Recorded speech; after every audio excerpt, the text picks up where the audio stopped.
जल्दी बुलाकर लाओ। बादशाह अकबर एक सुबह उठते ही अपनी दाढ़ी खुजलाते हुए बोले, अरे कोई है? तुरंत एक सेवक हाजिर हुआ। उसे देखते ही बादशाह बोले, जाओ जल्दी बुलाकर लाओ, फौरन हाजिर करो। सेवक की समझ में कुछ नहीं आया कि किसे बुलाकर लाएं, किसे हाजिर करें। बादशाह से पलट कर सवाल करने की तो उसकी हिम्मत ही नहीं थी। उस सेवक ने यह बात दूसरे सेवक को बताई, दूसरे ने तीसरे को और तीसरे ने चौथे को। इस तरह सभी सेवक इस बात को जान गए और सभी उलझन में पड़ गए। किसे बुलाकर लाएं, किसे हाजिर करें। बीरबल सुबह घूमने निकले थे।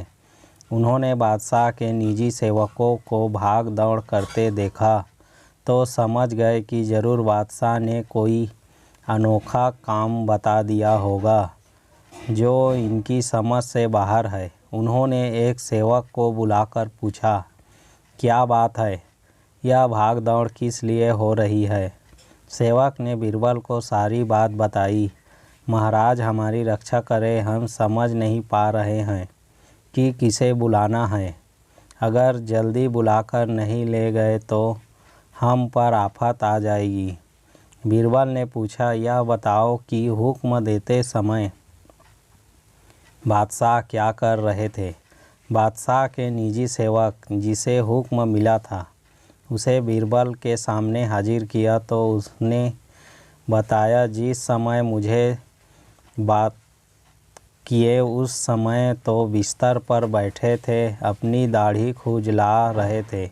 बीरबल तुरंत सारी बात समझ गए और उनके होठों पर मुस्कान उभर आई। फिर उन्होंने उस सेवक से कहा, तुम हजाम को ले जाओ। सेवक हजाम को बुला लाए और उसे बादशाह के सामने हाजिर कर दिया।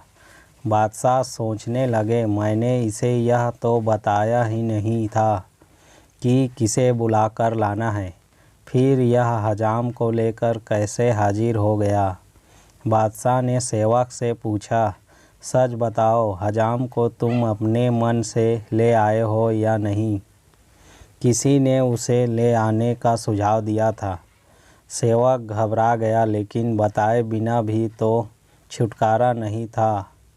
बोला, बीरबल ने सुझाव दिया था। जापना बादशाह बीरबल की बुद्धि पर खुश हो गया।